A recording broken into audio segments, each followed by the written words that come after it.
Not exactly how I wanted to start my match reaction, but here we are. Penalty shootout. First penalty taker. Bruno. Come on, man. You can bury this one, man. In your sleep.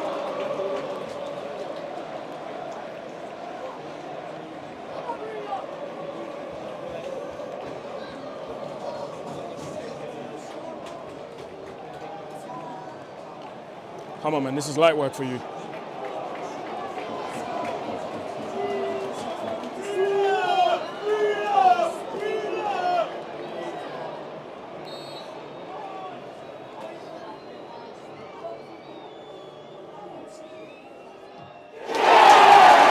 Light work, light work. Come on, come on.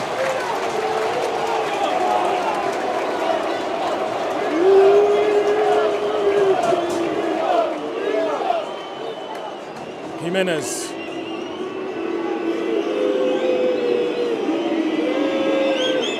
Andre, you do a lot of nonsense, but this one, come on, you gotta save it.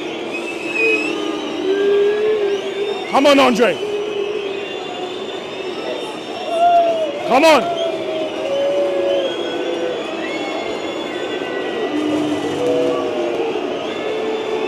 Raúl Jiménez.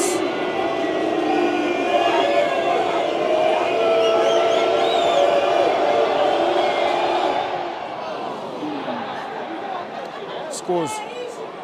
Very calm penalty. Oh, Diogo Dalot.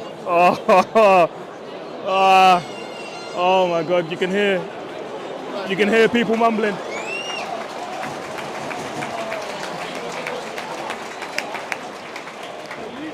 He's not had the best of games, man. Diogo Dalot. Diogo.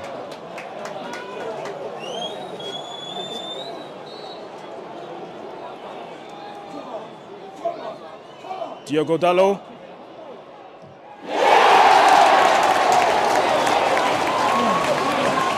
Very calm.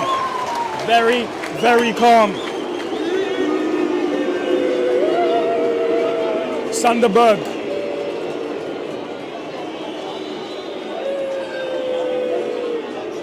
Come on.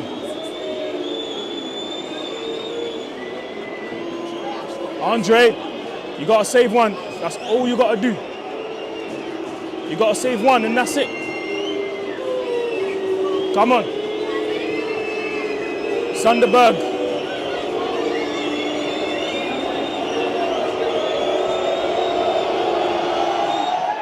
Oh, what a penalty. Oh my God. Top bins. Oh my days. Right. No, he's not saving that. No way. No way. Casemiro. Casemiro. Come on.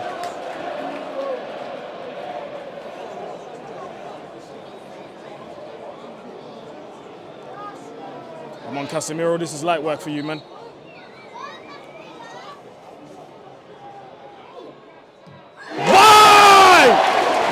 Porra! Caralho!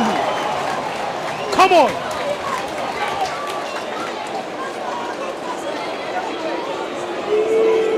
Oh, Willian.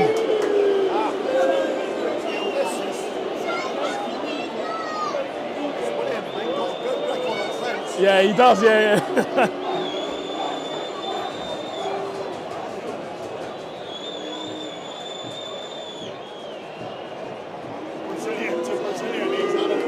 Come on, Andre, you gotta save one, that's all you gotta do. Willian.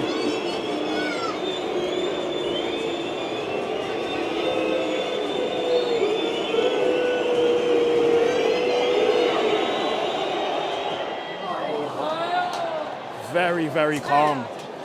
Wow. I have to be honest, man, Fulham's penalties are very, very good. Like, very, very good. Lindelof.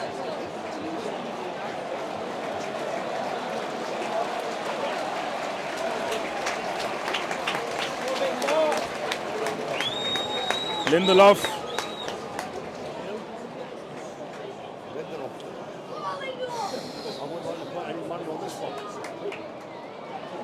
Victor Lindelof.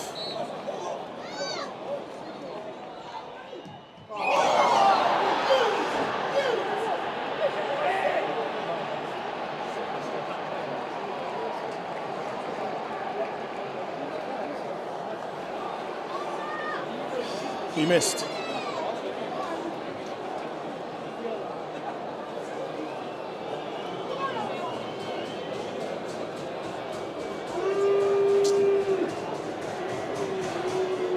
Andre, man. Andre, please. Andre.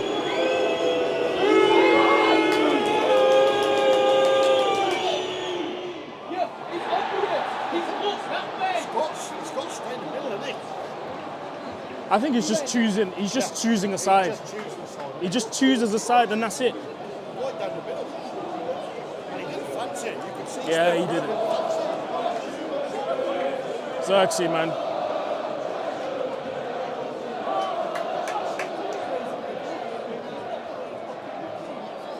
Come on, bro. Joshua.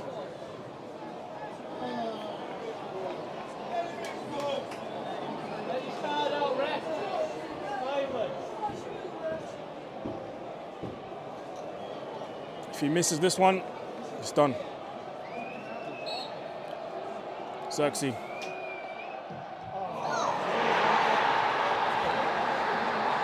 We're done.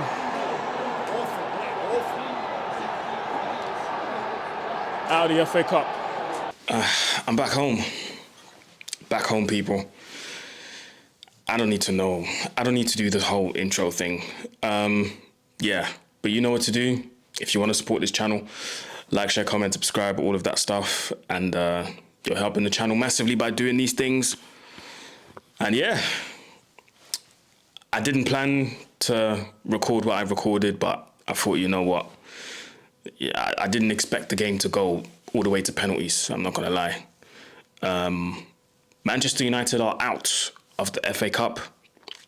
I repeat, Manchester United are out of the FA Cup after losing to Fulham on penalties. And the overall feeling that I have is I feel numb. I honestly feel numb. I'm upset that I had to stay this long and come back this late. I should have been home a long time ago and I should have chilled. I should have recorded this a long time ago. But here we are.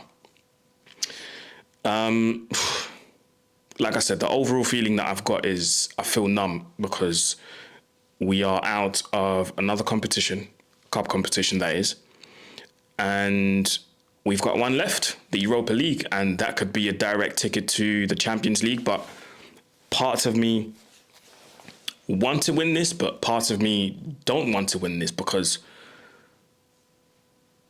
what's the point? You know, we're just going to go and embarrass ourselves in Europe next year with the way we play because it's actually a miracle.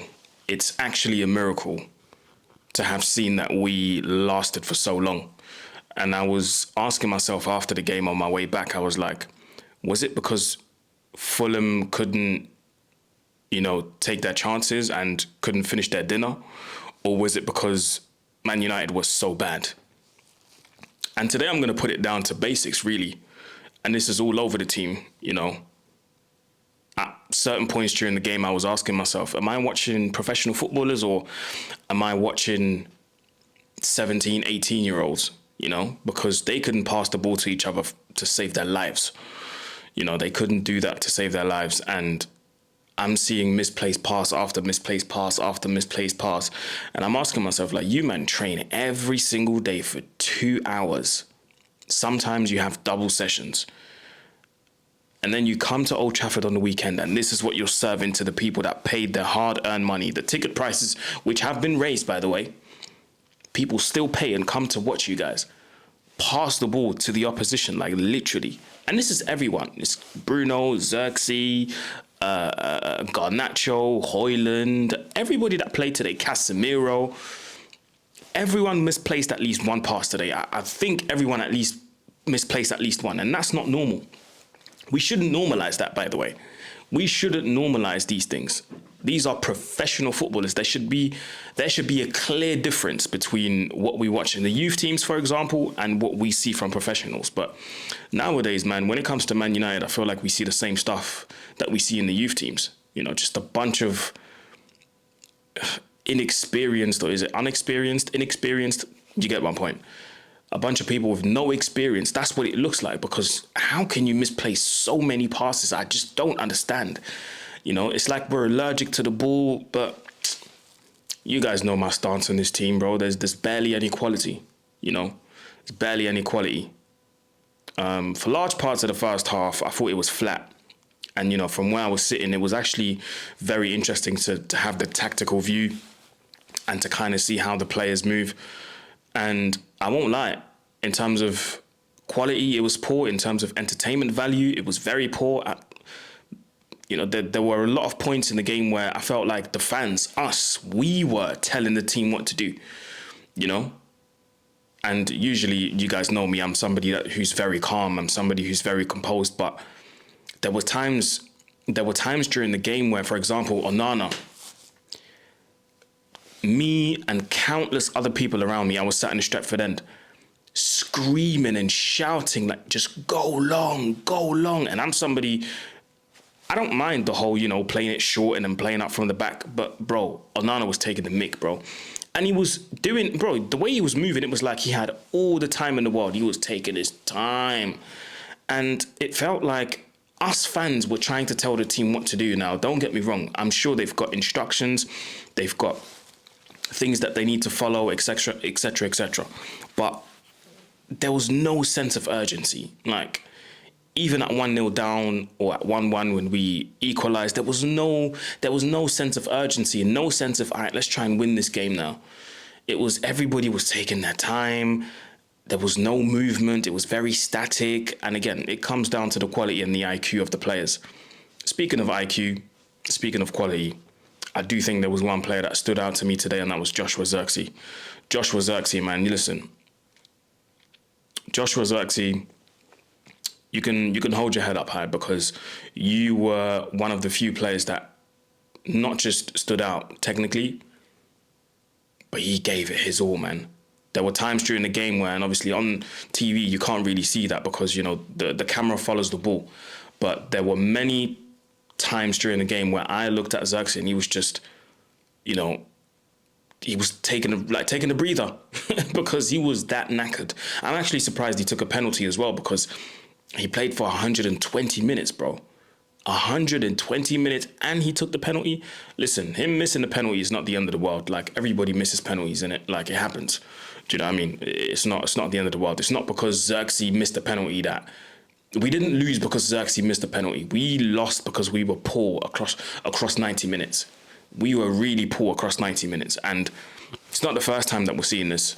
And it's probably not the last time that we're seeing this. The season, believe it or not, is still long. So we still have at least 10, 11, 12 of those games that we need to watch and endure in the Premier League. Not to mention the ones that we still have in the Europa League. Speaking of the Europa League, Sociedad on Thursday, which means they're travelling on Wednesday, which means they got 2 days to recover from this, having played 120 minutes, most of them. So it tells you what kind of mood we're in. Speaking of mood, you man are seeing the red lights behind me. It's because season is done. Season is finished. You might as well write it all off right now. You might as well write it all off. You might as well, because this was a shambles, man. This was a shambles. Couple of points that I wanted to raise. A couple of players that I wanted to talk about. Andre Onana. I told you guys that, you know, Erik ten Hag, damn, I said his name. The previous manager has countless sins, and every single game we're paying for one of them, i.e. the players that he brought to the club. Andre Onana, listen, the quicker we get rid of him, the better. You know, the quicker we get rid of him, the better, because it cannot be that every time, our defenders have to fear for their lives because Onana's going to make a stupid mistake off the back of nothing. Exhibit A. There was a chance that happened. I can't remember if it was a chance or a cross or just a loose ball in the air. Instead of just plucking it out the air or just collecting it, I don't know, he let it bounce off his shin he let it bounce off his knee or his thigh, whatever that was. And he just created unnecessary fear in the defense. Just very unnecessary. Very, very unnecessary. That's one player, Diogo Dalot.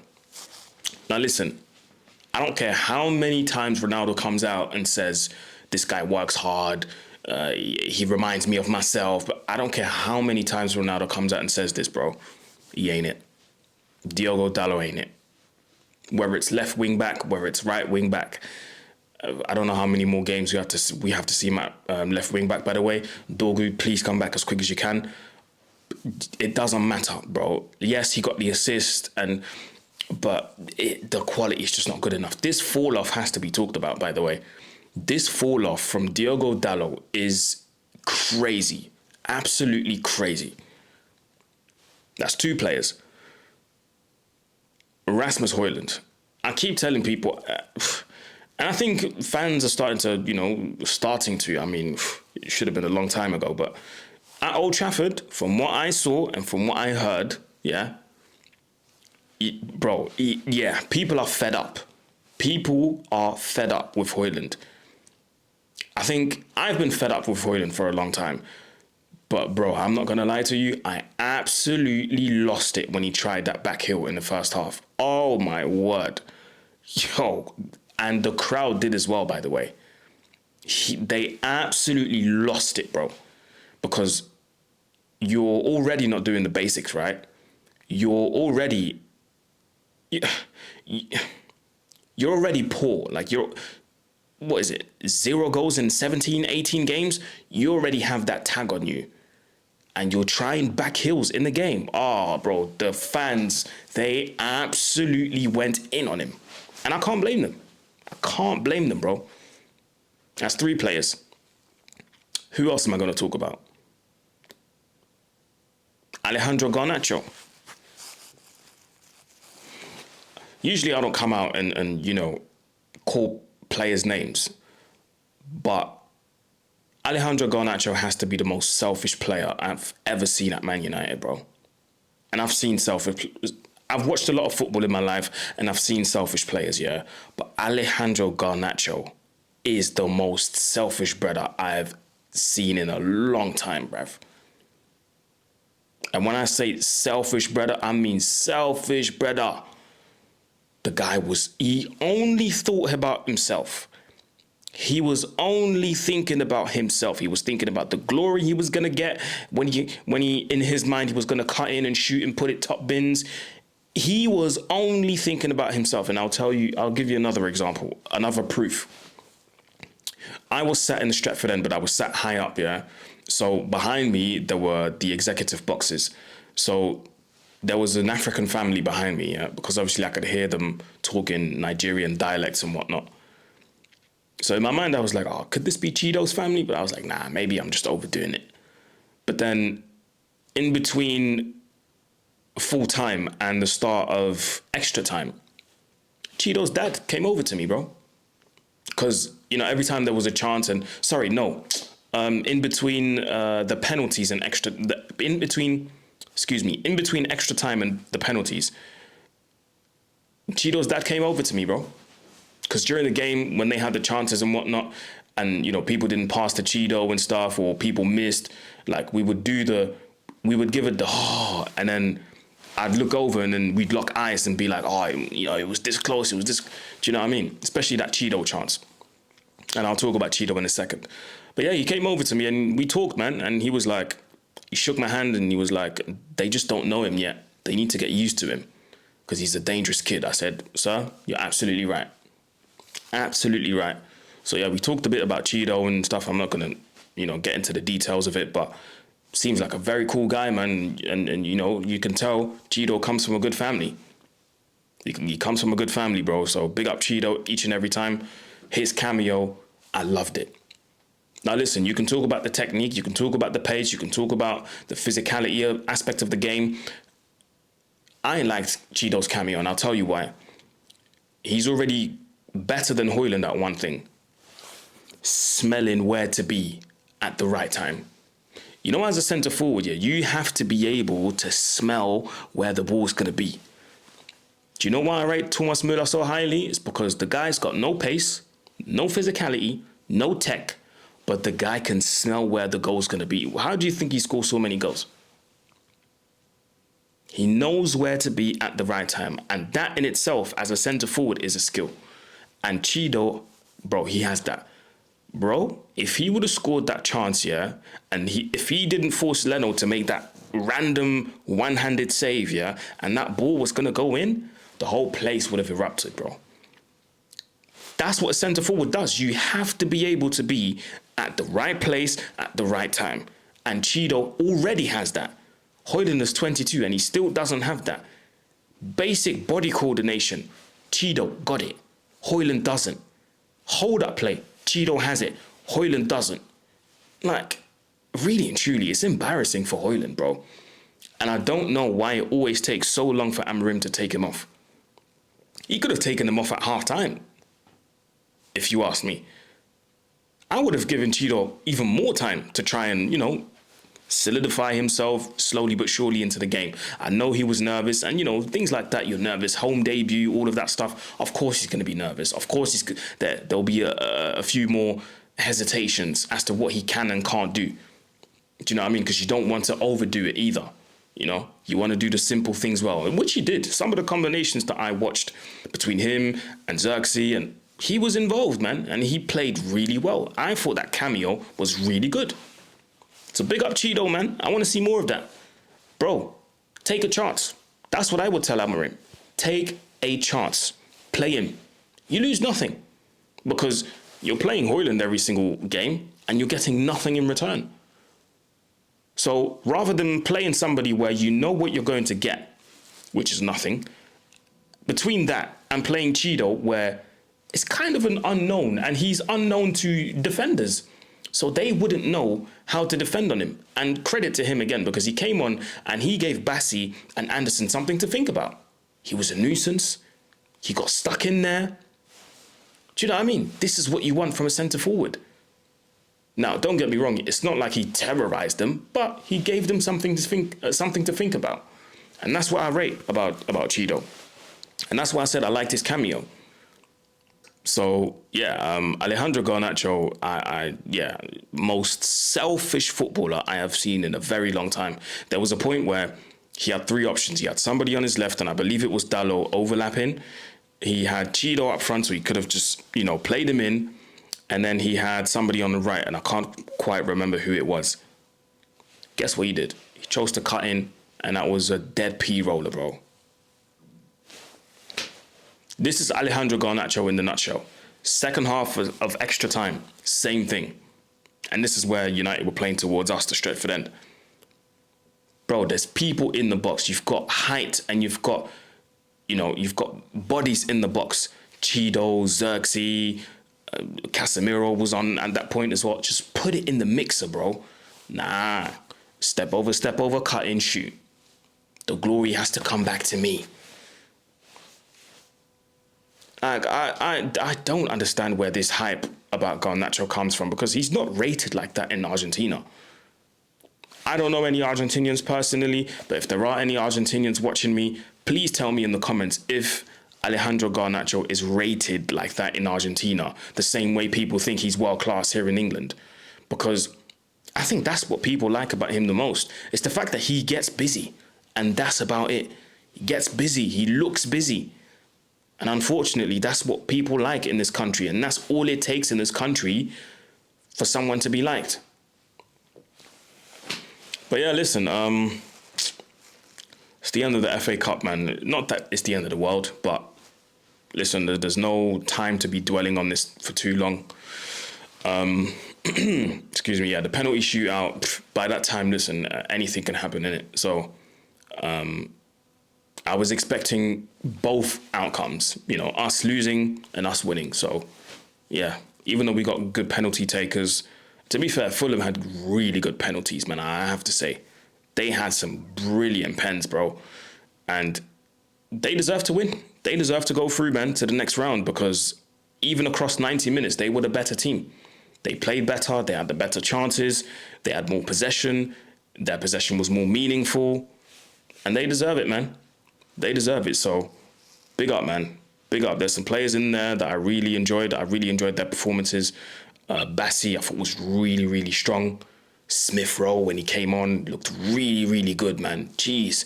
Arsenal could use some of that right now. Who else? I thought that Muniz, before he went off, played really well. There was a point where Lindelof was subbed on, and the first duel that he had with Muniz just dashed man off. He was like, yo, get off me. Move, man. Yeah, Muniz played really well. Iwobi grew into the game. Towards the end of the game, played really well. They had the better performances, man.